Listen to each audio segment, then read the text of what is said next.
الحمدللہ وحدہ والصلاة والسلام علی من لا نبی بعدہ اما بعد۔ اللہ جل جلالہ عما نوالہ بڑے ہی رحمان اور رحیم ہے۔ ہم نے کلمہ طیبہ پڑھ کے اللہ تعالیٰ سے وعدہ کیا ہے کہ عہد وفا نبھائیں گے، لیکن حال یہ ہے کہ ایک ہزار مکانات کی بستی میں فجر کی نماز میں ایک صف نہیں ہوتی۔ ہم مسلمان ہیں، نماز نہیں پڑھتے جو سب سے بڑا فرض ہے۔ ہمارے گاؤں دیہاتوں میں ابھی پوری طرح پھل پکے نہیں ہوتے، کچے پھلوں کی بے خرید و فروخت درختوں پر ہی ہو جاتی ہے۔ فصل پوری طرح ابھی پک کر تیار نہیں ہوتی، اس کی بے ہو جاتی ہے۔ غیر شرعی بے کرتے ہیں، کوئی قرض لے لے واپس نہیں کرتا، کوئی کرایہ دار بن کے بیٹھے تو وہ کاغذ بنا کے مالک مکان بننے کی کوشش کرتا ہے۔ دو لوگ مل کے کاروبار کریں تو جس کا بس چلتا ہے وہ اپنے پارٹنر کو دھوکہ دے کے پیسے لے کے رفو چکر ہو جاتا۔ دیانت رخصت ہو گئی ہے، سچائی عنقا ہو گئی ہے، راست بازی ایک خواب بن گئی ہے۔ ایسے میں اللہ تعالیٰ کی ناراضگی اور ان کا غضب تو آئے گا۔ آسمان مسلسل برس رہا ہے، زمین پانی اگل رہی ہے، دہانے اور سوتے پھوٹ پڑے ہیں، چاروں طرف سے پانی ہی پانی ہے۔ ہمارا صوبہ بلوچستان آدھا بہہ گیا ہے، آدھا پانی کی سطح میں، اندرون سندھ پورا کا پورا ڈوبا ہوا ہے۔ پنجاب کے کئی اضلاع ڈوب گئے ہیں، جس میں توسا اور ڈیرہ غازی خان میں قیامت صغریٰ کا منظر ہے۔ پانی گھروں کی چھتوں تک آ گیا، کچے گھر ہیں جو پانی میں بہہ گئے، کسی کا باپ، کسی کا بیٹا، کسی کا بھائی، ماں باپ کے سامنے اولاد، اولاد کے سامنے ماں باپ، پڑوسی، یار، دوست، اعزاء، اقربا، رشتہ دار بہتے چلے جا رہے ہیں، اور وہ کہاں کہاں سے لاشیں مل رہی ہیں، گاروں میں پھنسے ہوئے، کچھ پتہ نہیں ہے۔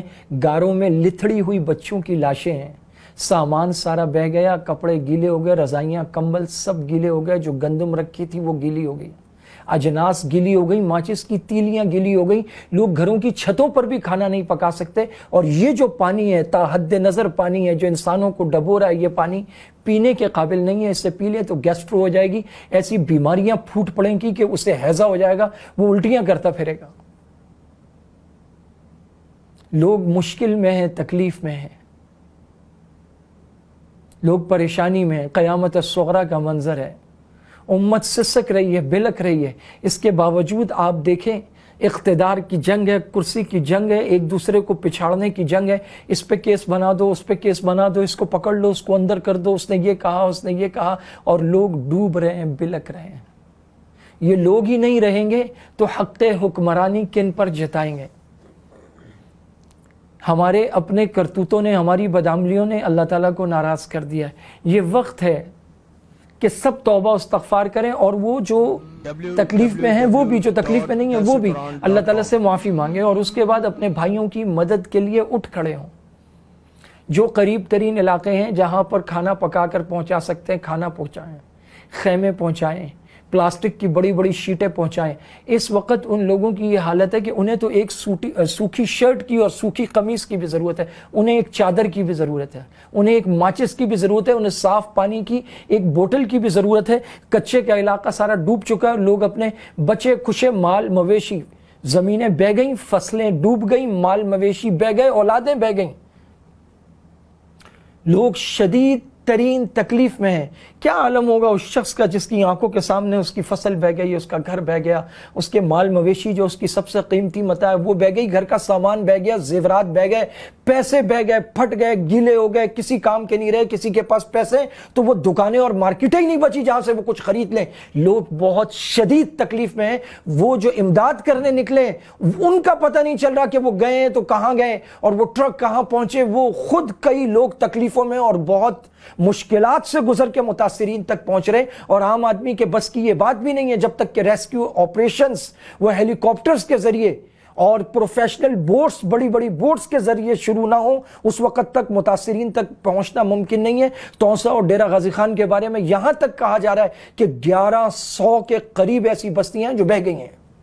وہاں 4-5 گھر ہوتے، پھر چاروں طرف زمین، 4-5 گھر، پھر زمین، تو ایسی چھوٹی چھوٹی بستیاں دیکھیں، 1100 کے قریب ایسی بستیاں ہیں جو بہہ گئی ہیں۔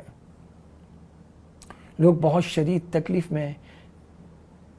جو نقد رقم سے مدد کر سکتا ہے وہ کرے، جو کپڑے سے کر سکتا ہے کرے، جو پکا کر کھانے سے کر سکتا ہے، جو راشن سے کر سکتا ہے۔ اور کچھ نہیں کر سکتے، دعا تو سارے ہی کر سکتے ہیں۔ دعا کریں اپنے مسلمان بھائیوں کے لیے کہ اللہ تعالیٰ ان کی تکالیف کو، ان کی مصیبتوں کو دور فرمائے۔ اور قابل صد مبارکباد ہیں وہ لوگ جو اس وقت اپنے بھائیوں کی مدد کو نکلیں اور دام درہم سخنے جو ان سے ہو رہا ہے وہ کر رہے ہیں۔ یہ وقت ہے مسلمانوں، اپنے بھائیوں کی مدد کے لیے نکلو۔ جنہوں نے ہماری سڑکیں بنانی تھی نہیں بنائیں، جنہوں نے ہمارا سیوریج کا سسٹم ٹھیک کرنا تھا نہیں کیا، ہمارے شہر کھنڈرات کا منظر پیش کر رہے ہیں، ہم پر نت نئے ٹیکسز امپوز کیے جا رہے ہیں۔ جن لوگوں نے ہماری سڑکیں نہیں بنائی، ہاسپٹل نہیں بنائے، ہمارے تعلیمی ادارے کھا گئے، جو ہمارے اربوں خربوں ٹریلینز کھا گئے، ان سے آپ امید کرتے ہیں وہ کچھ کریں گے؟ نہیں مسلمانوں، اٹھو، آپس میں اخوت اور بھائی چارگی کو پیدا کرو اور اس کو دکھاؤ، اور اسی کو دیکھ کے وہ اللہ جو ہم سے ناراض ہیں وہ راضی ہو جائے، انہیں ہم پہ رحم آ جائے، ہماری حالت پہ رحم آ جائے، ہماری آوازاری کو سنیں، اور ان بارشوں کو یا اللہ آپ روک دیجئے، یہ سیلاب کے معاملے کو یا اللہ روک دیجئے۔ لوگ بڑے پریشان ہیں یا اللہ اب ہم میں اس نعمت کو سہنے کی مزید سکت نہیں رہی، ہمارے حال پر رحم فرما دیجئے، ہمارے بچے بلک رہے ہیں۔ وآخر دعوانا ان الحمدللہ رب العالمین۔